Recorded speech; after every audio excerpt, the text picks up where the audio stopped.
Sai Ram.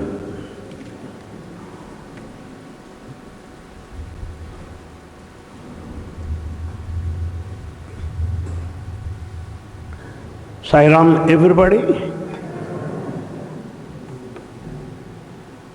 So glad to have you this morning. And I think you're able to hear me, hear my voice, the one at the end. Is that okay? Thank you. Okay.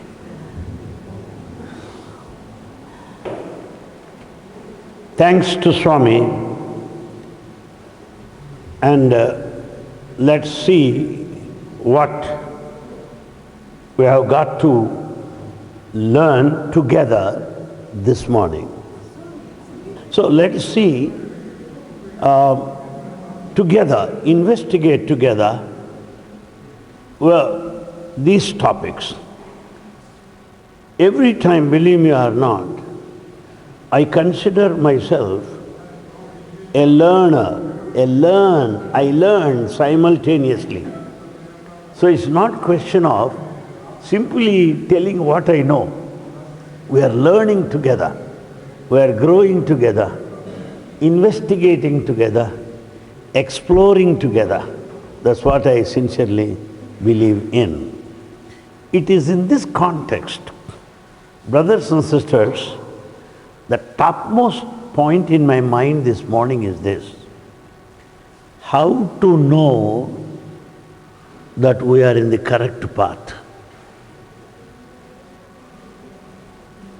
How do you say you are correct? Or you simply declare I am correct always?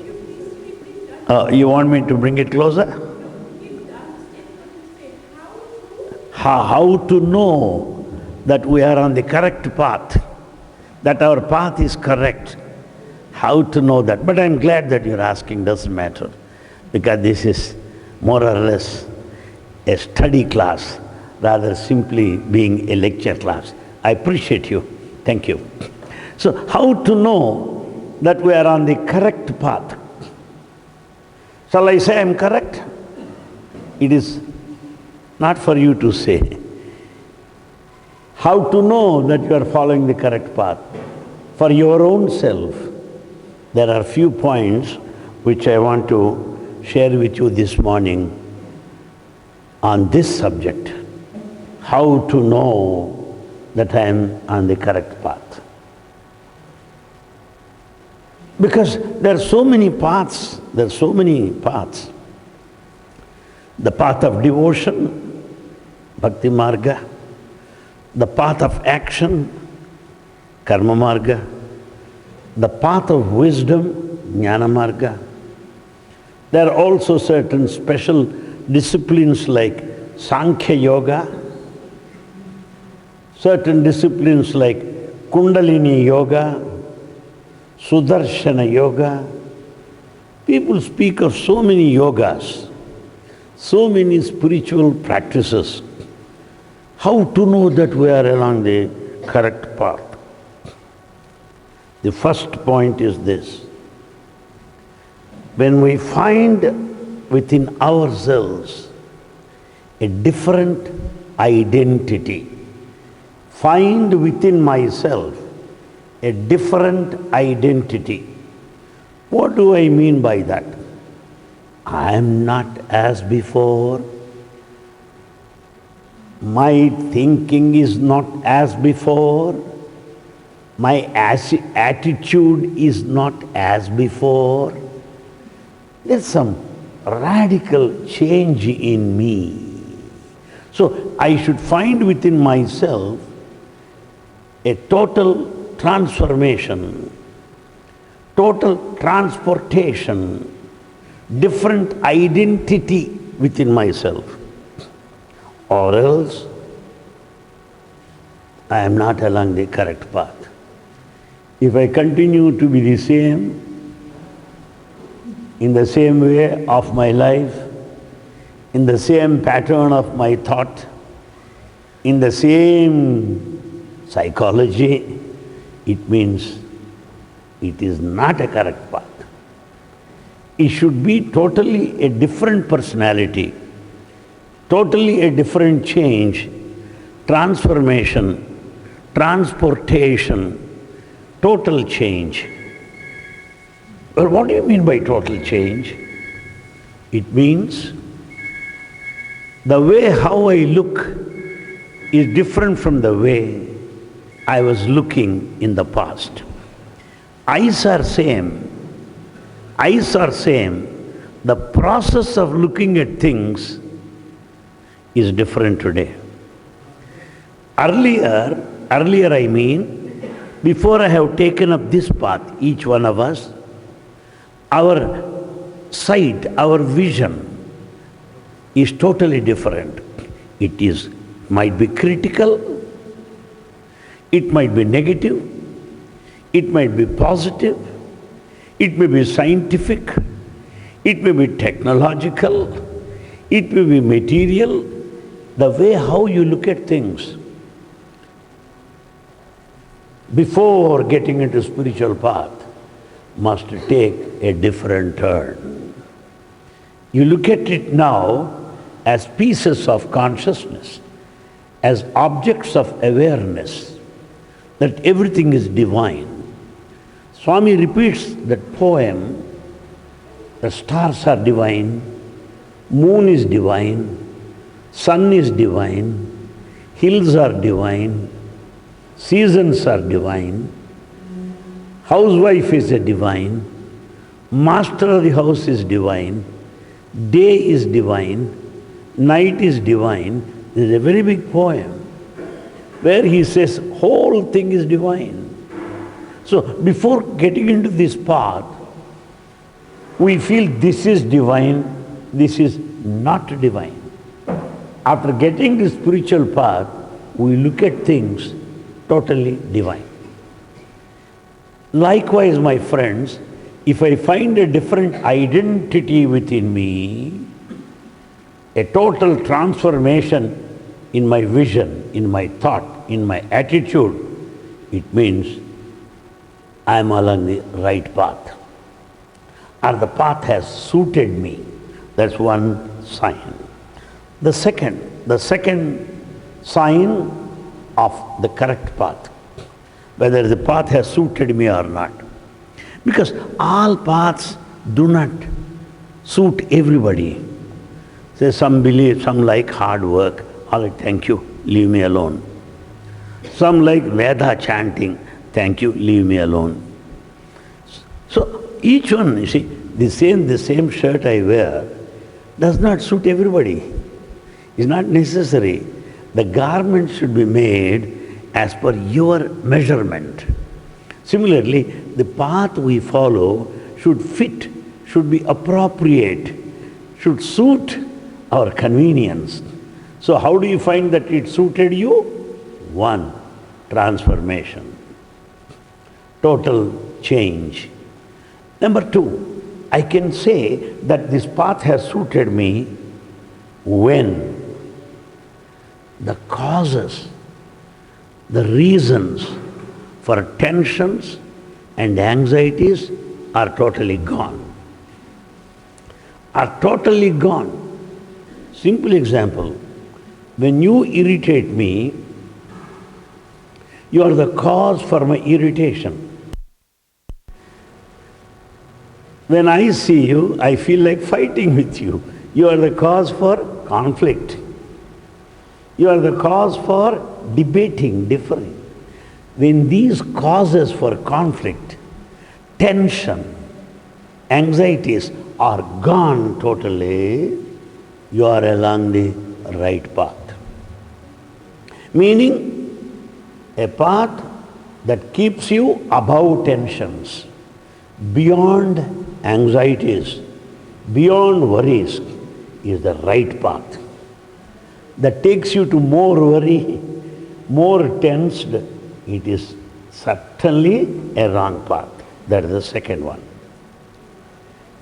And third, I can give example for this second one.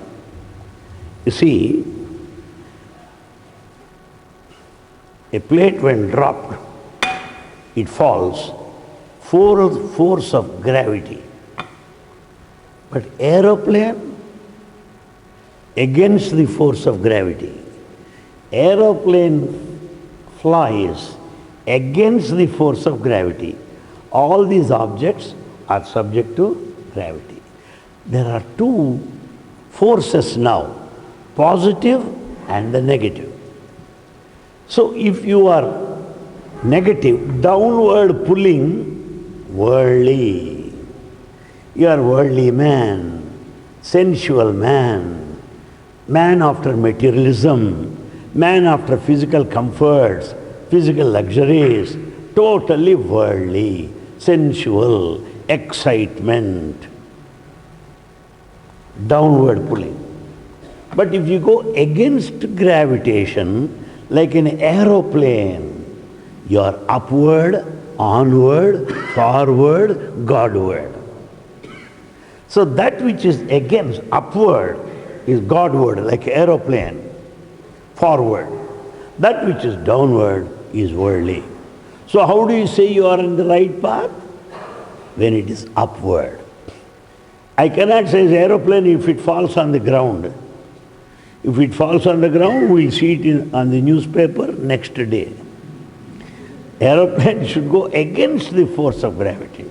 Similarly, the second point to note that I am following the right way, or this path has suited me, is to know that I am upward, acting against the force of gravity, not downward pulling, but it's upward pulling, Godward, forward. That is the second point, to know that the system, that the path has suited me. That is the second sign.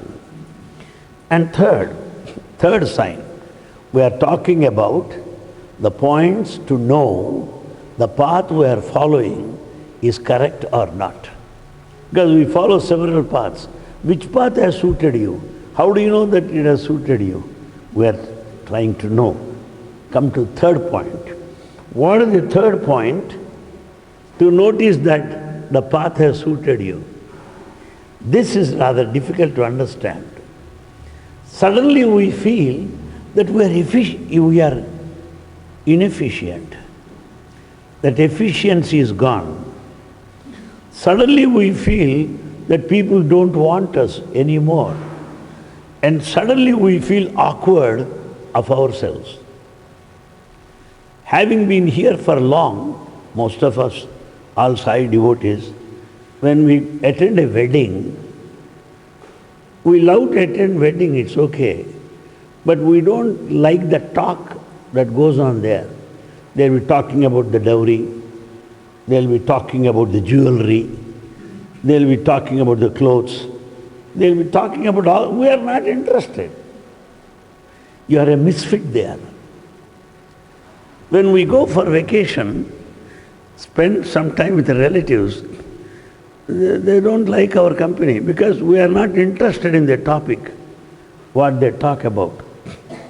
Long back I remember when I had been to my place for a break, my children came and said, "You are more comfortable in Prashanthalayam than any one of us here, so we'll reserve the ticket whenever you want." Because I was talking about this only there. This is the darshan time, this is the interview time, this is what happens there.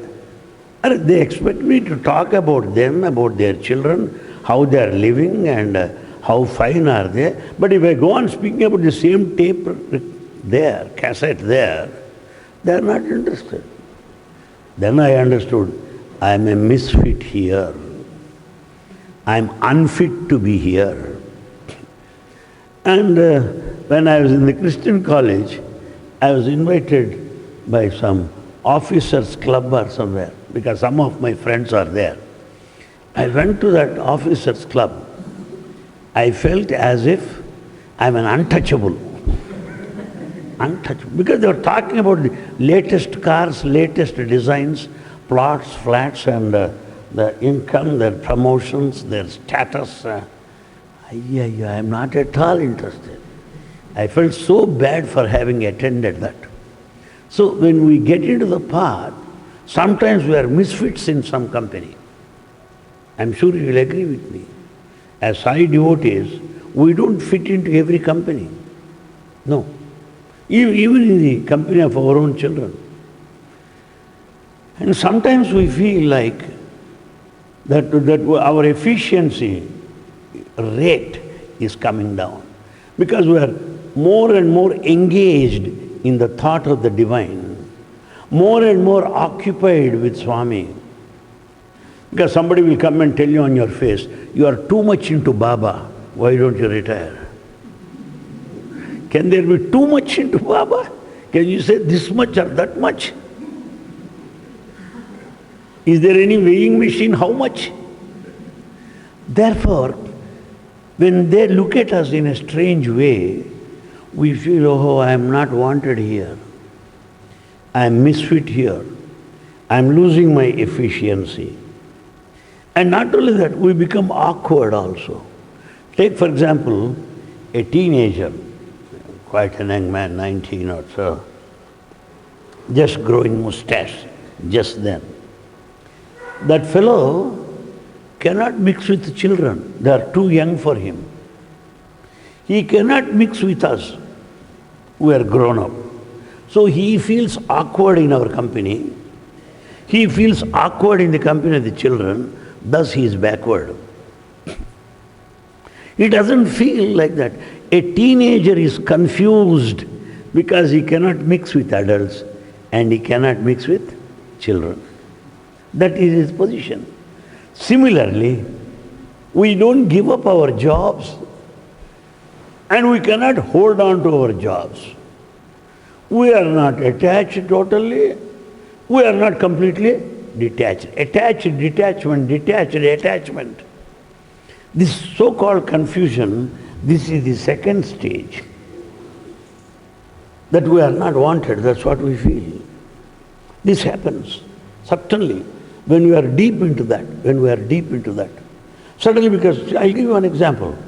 A man with a lucrative job, 5-figure salary, suddenly resigns and comes here and joins on honorary basis. All his relatives will look at him as a mad fellow. A fellow who has got such a big house, a very big mansion, suddenly comes out and stays here in a 2-roomed flat here. His relatives will make fun of him. What happened to you, fellow? You are living here in a matchbox or a beehive. What is all this? So we look funny to others. And when we look at them, we feel, oh, they are not comfortable here. To tell you honestly, because we are a family, one of our relatives, it seems, commented, though I love Anil Kumar, I don't love to stay with him. Why? There is not enough of space even to sit in his room. It's so small. There is not enough of space even to sit there. Even to talk to him, I am very uncomfortable there. So I would like to meet him on the street, if not his residence. Then I understand, oh, he is not comfortable here. They are not happy with the accommodation I have. Like this, having chosen one spiritual path, we feel that others are looking down upon us and that we are not as useful as before, as enterprising, as competitive as before. Rather, fish out of waters. That's what happens. Can I say, all right, I have fully achieved? Certainly not. Still mind is there. I cannot say I'm detached. I am attached here. I cannot say totally detached. I want to go there again. This is a state of confusion. That happens. And it is in this state of confusion, the Divine Master, Bhagavan Baba, intuitively, within conscience, inner voice, he tells you, don't fear, my boy. Don't fear. Don't be confused. I'm here, I'll take you along the right path. You will know that you are more satisfied than others. You will know that you are more blissful than others. You will know that you are more healthy than others. You will know that you are more joyful, playful than others. You will know. That's how the divine prompts within, supports us from within when we are deeply confused, when we feel that we are alien to the rest of the community. Fourth point, if I am in the right path, if I am following the correct spiritual path, what should happen? I should be knowing my mistakes. I should be knowing my weakness. I should be knowing my pitfalls. I should be knowing my weakness. If I say I have no faults, bogus, number one. If anyone has never committed mistake, hypocrite, number one. Therefore, the spiritual path is like a light. The light will show all these objects clearly. When it is dark, we don't see any. The spiritual path will show where I am wrong, where I am mistaken, where I am yet to grow, where I am yet to develop, where I failed miserably. So this kind of awareness of understanding what is within us, not that which is in others. I am very happy to judge you, good or bad. I don't know I am worse than you. I say you are bad, but I am worse than you. Therefore, the spiritual path will tell you what you are. Something like light, what happens. When once I come to know what I am, something like light that shows these objects, what will you try to do? You will try to keep that which is necessary, throw away that which is not necessary. So the inner light in the spiritual path will show us to keep those which are wanted and to remove those which are not wanted. That is the next sign of a correct path, a path that has suited us. Therefore, my friends, these are something like in science we say litmus test. 4 tests to know whether you are in the right path or not. Being a teacher, I don't mind to repeat once again. The first sign to know that any path that you are following is correct, it has suited you, is a change that you notice for yourself. A change that you notice for yourself. Why? Earlier I was an angry man. Today I am not of that temper, little bit peaceful. Earlier I am over ambitious. Today I find myself contented. Earlier I am full of superiority complex that I know. And today I know that I do not know.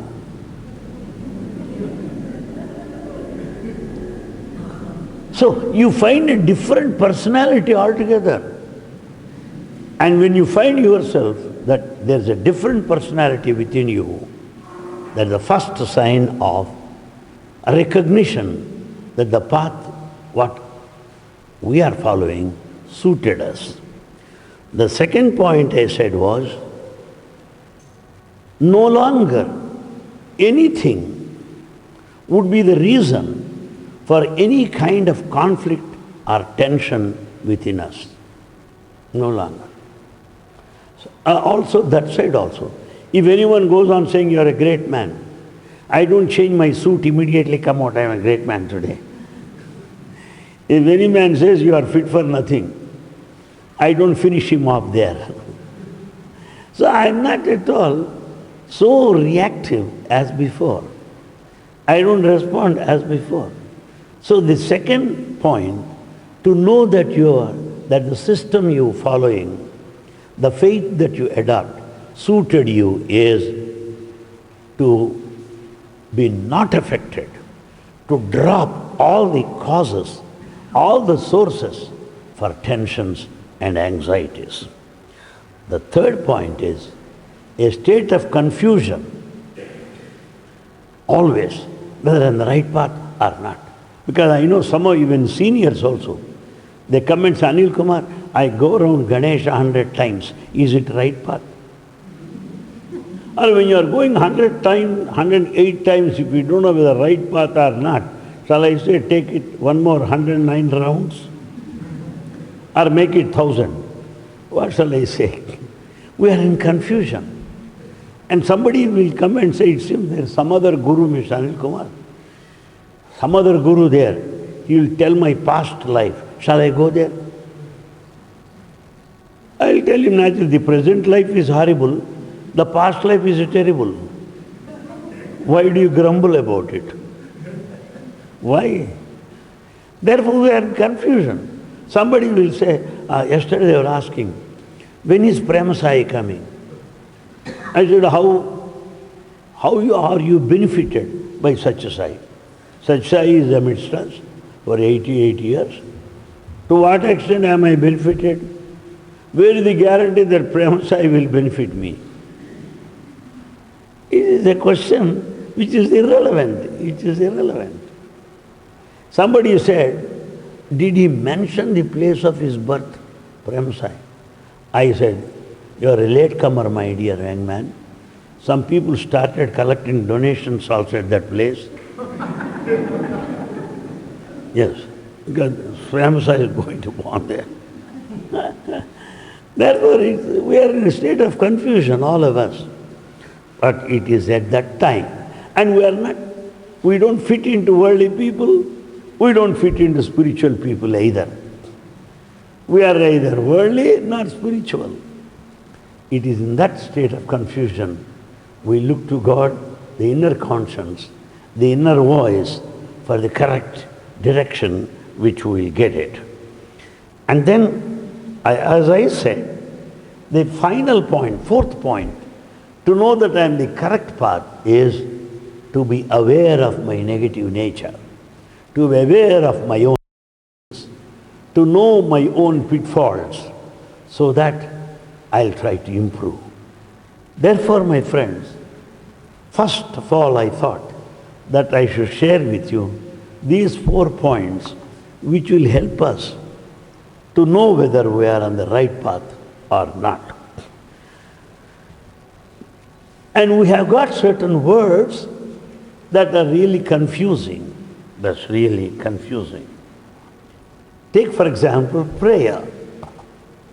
What is prayer? Supposing I say, how do you pray? A person says, I meditate. I ask you, do you pray? Your answer is, I meditate. I don't know. What is meditation? What is prayer? What is prayer? What is meditation? Let us spend a couple of moments on this topic. The first thing is, in prayer, what happens?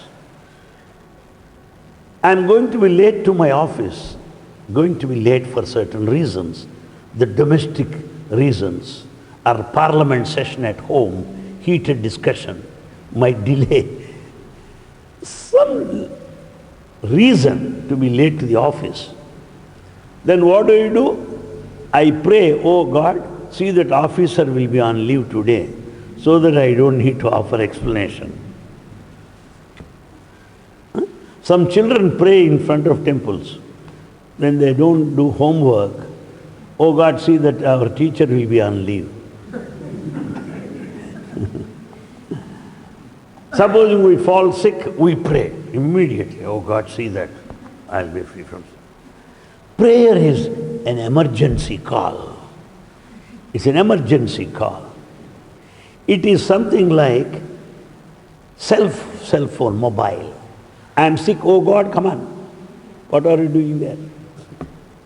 So, prayer is thing that we do as an emergency call or as a submission or as a request or I am sick, God, see, help me to be healthy enough.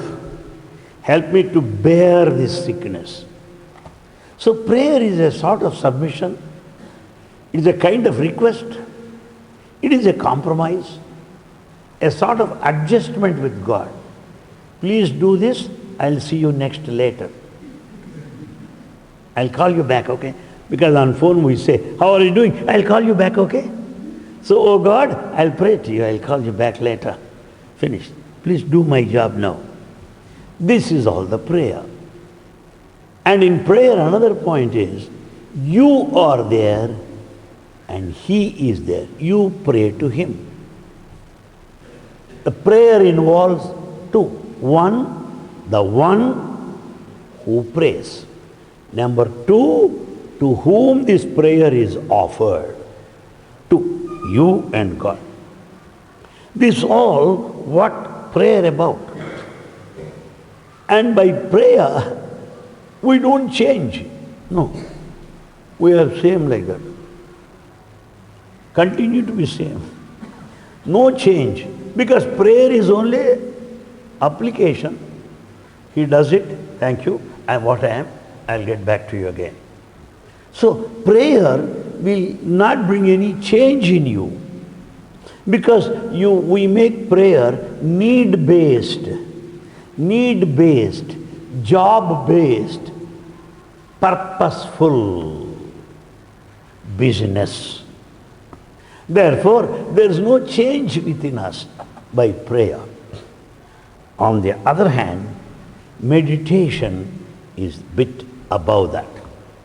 Meditation above the prayer. The first thing is, meditation is a science and not an adjustment. Prayer is an adjustment between me and God. You do me, I'll deposit 10,000 rupees to your account. You do me this, I'll offer my hair to come to Tirupati because I can have next month later. It's all adjustment. But meditation is not that adjustment between the two people.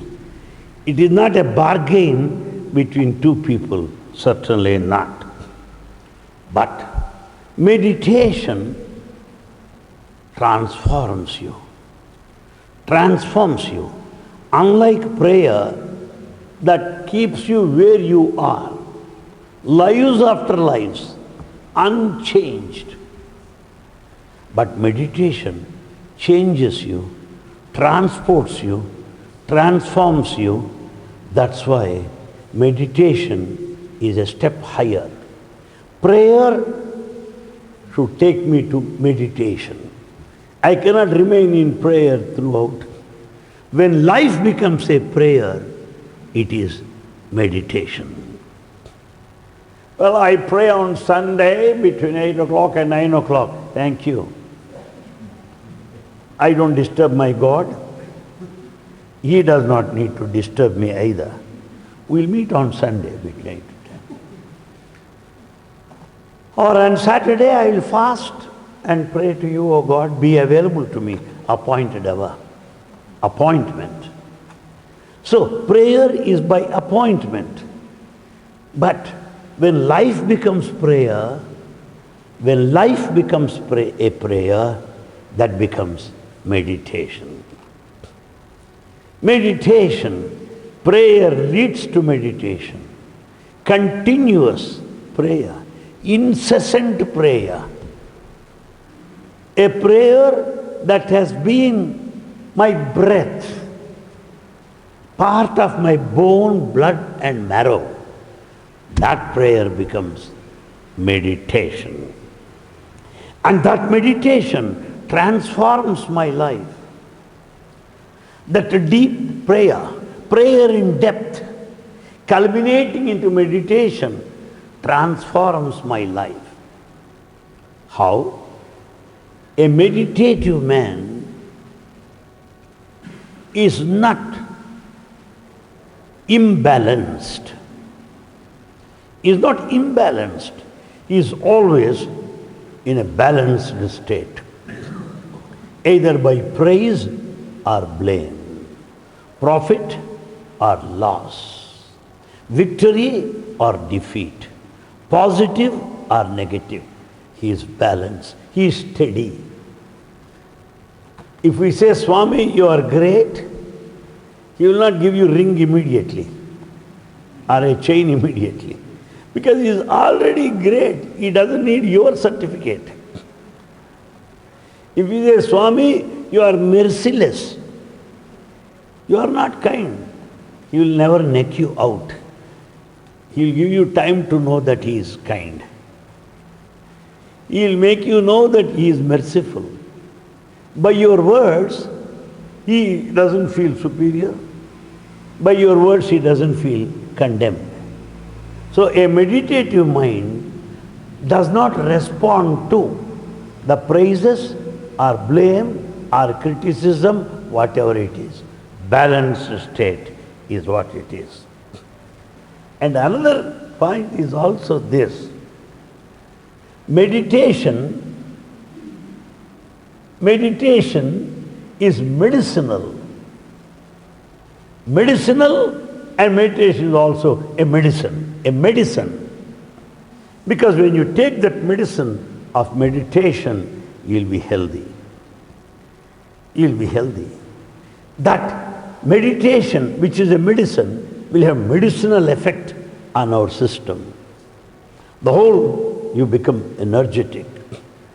We don't find anybody who are deeply meditative, weak or sluggish or lazy or logical or argumentative or very firm, rigid. That rigidity, that firmness are not the features of a meditative man.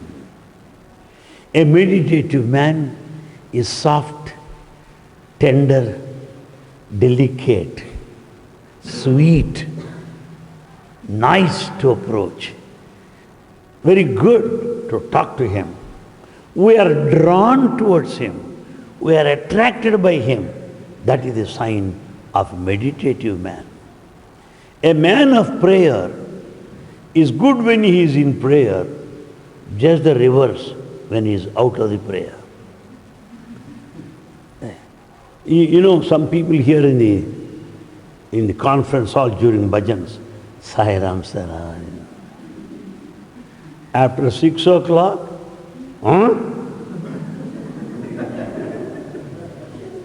the dog in him comes out. Prayer made him silenced. Out of the prayer, we'll see him in true colors. In true colors. But meditation is not like that. He continues to be same throughout the day, throughout his life, because his life has become a prayer that has taken him to a state of meditation. Therefore, my friends, we can try meditation so that we'll be more balanced, that we'll be more happy, that we'll be more loving, that we'll be more acceptable, that we are not in conflict, that we are in agreement. A positive mind is a meditative mind. Negativity is not at all the quality of a meditative mind. Everything is, some people say, sir, if I go, anything would happen. I would tell him it will happen even here, not necessarily there. Therefore, my friends, negativity is not the quality of a meditative mind. Final point is, in prayer there are two, as I said, I and my God. I pray to Him. But in meditation, there is no I-ness. I-ness is not there. Only abyss, vacuum, emptiness, nothingness in a state of meditation. Because when a form is there, it is again a bondage. When a name is there, it is again attachment. Name and form will promote prayer. Formlessness, namelessness, attributelessness, that which is all expanding, all expansive, that is meditation. In other words, form to formlessness, name to namelessness, attributes to attributelessness, to limited to unlimited, is the travel from prayer to meditation. Then some people say,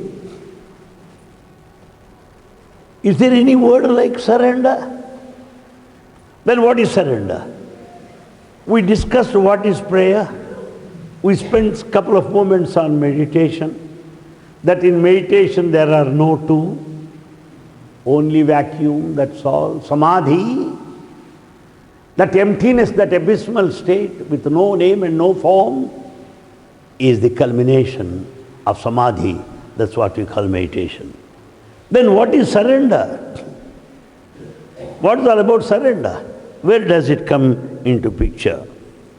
Some people come and tell me how to surrender. They ask me, how to surrender? If I find this, I can surrender to you. If I have my pen, I can surrender to you. If I have property, I can surrender to you. So what is surrender? Is it offering? Or is it giving? Or is it simply washing my own hands? What is the method to surrender? My friends, there is no method for surrender. No method. Why? Because if I say this is method to surrender, what have you surrendered? We are withholding that method. You have to surrender even that method. So all methods, all techniques, all paths are not the signs of surrender. Therefore, what is true surrender? True surrender is beyond all methods. True surrender is beyond all techniques. Then what is surrender if there is no technique? Surrender happens. Surrender is not a doing, it is happening. Surrender happens, it is not done. If it is done, it is mechanical, it is procedural, it is methodical, it is a technical. If it is not done, it's totally divine, it is completely spiritual. So surrender happens, but it is not done. If it is done, it is non-surrender, nonsense. If it happens, it is true surrender. Then what? How to get into that state of surrender? When there is deep love, you surrender. Love is the only way. Love is not a technique. Please understand that. If love becomes a technique, I can be a good film actor. Film actors love on the screen. Wonderful action. How he runs after the heroine and all that.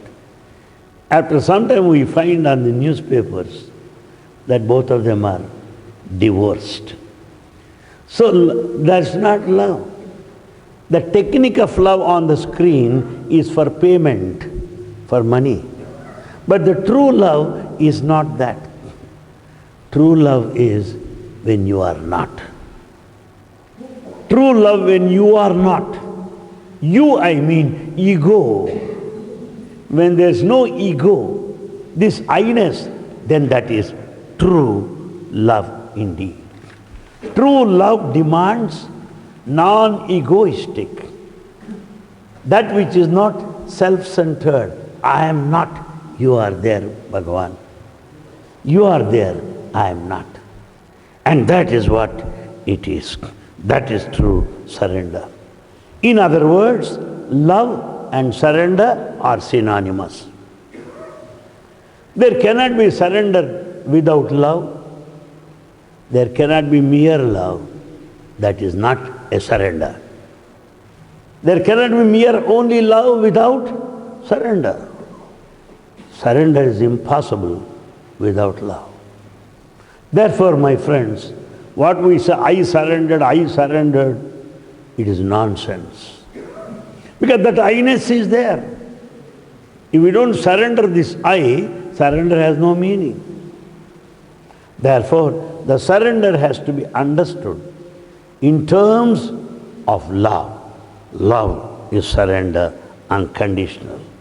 And the surrender is not an action, it is not a method, it is a happening in life. It is not a doing, it is not a process. And then the question comes, then why don't we surrender? Why don't we surrender? We do not surrender. Why? Because of ego. I. People should praise me. People should recognize me. I should be known. I should be reputed. I should be identified. I am so and so. This buffalo, the false fellow, the I-ness or the ego is the main obstacle along the way of surrender. I don't surrender because of this ego. Then the thing is, why that happens? Why that happens? Why ego? Somebody told me, Anil Kumar, he was talking about a very big man. I met that very big man from Prashantalayam. I told him what is happening here. I just asked him, what did he say? He simply nodded his head. Then I told him, he has no head. A headless man only remains like that. Because of ego, he is not able to appreciate you. When you sing well, I should be able to say, oh, your music is good.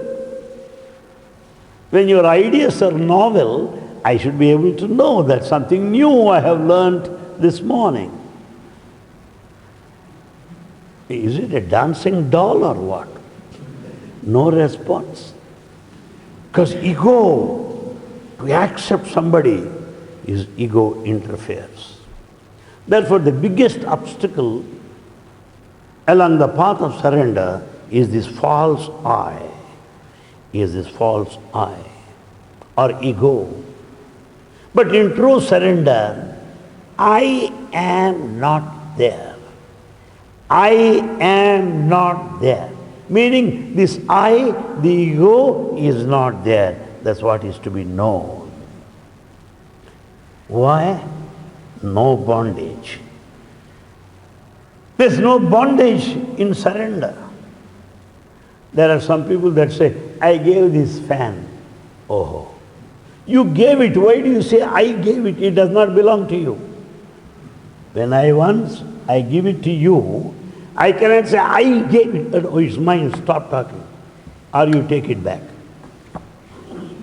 Therefore, I am no more. No bondage. Surrendered, given to you. Oh, Baba, I surrender. Wrong. I is not there. You are there. No bondage here. No conditions here. No attachment here.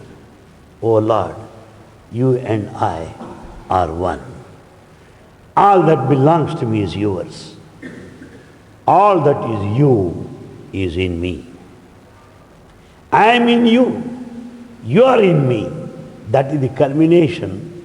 That is the climax or the zenith of surrender as I understand.